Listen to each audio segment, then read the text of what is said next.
Stretching across Brazil, a thick canopy of green supports the oldest and largest community of life on our planet. But this virtual Garden of Eden is under attack from one of the species that need it most, one bent on conquering nature for brief material gain. Man and his brutal iron beast are rampaging through the world's rainforests, and not just the Amazon, but everywhere they exist, from West Africa to Asia, at an incredible rate. The mindless buzzing of another man's weapons speeding the destruction along. Ecologists say that 100 acres of tropical rainforest are being destroyed every minute.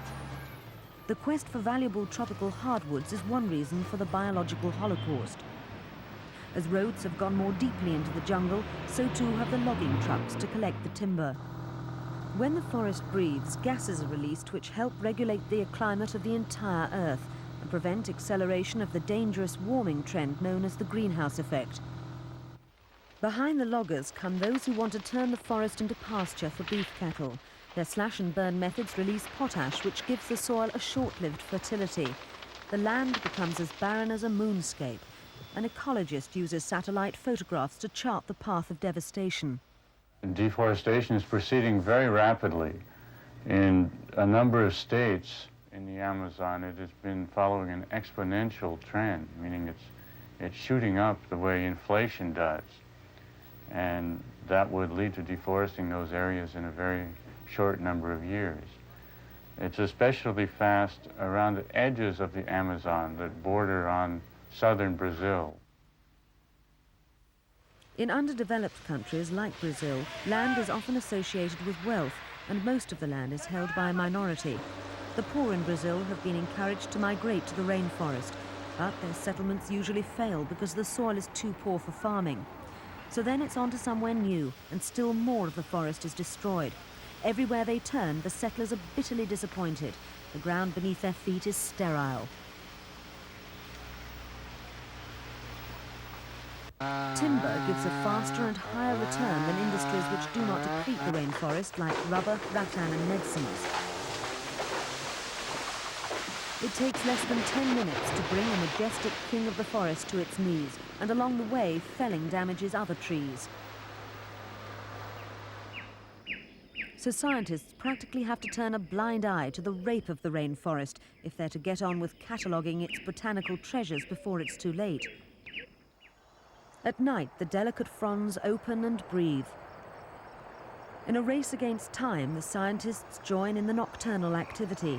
They want to learn as much as they can as fast as they can, but they're up against an impossible task. For example, 40 different species of frog can be found in one small area. The arrow poison frog is used for exactly that by the Indians. Many flora of the forest are used to produce a cornucopia of life-giving medicines.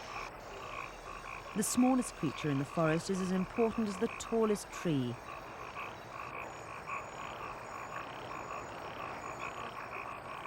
Each species is food for at least one other, so if one dies, another could pass into extinction. In this Eden, the serpent is as fascinating to the scientist as it was to Eve. I've never seen it before, but I've seen it in pictures.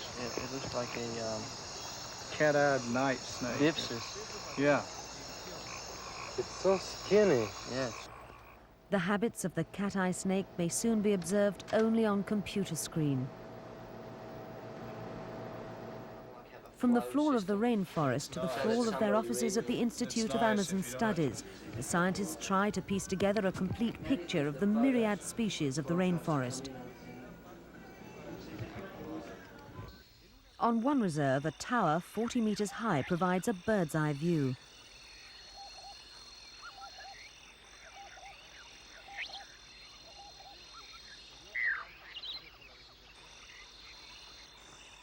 The natural sounds of the forest are broken. A radio receiver follows the movements of the poisonous jararaca snake.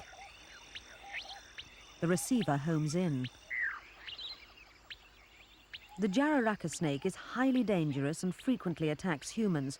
But rather than kill any living thing, the tracker wants to learn its routine so as to avoid coming face to face with it.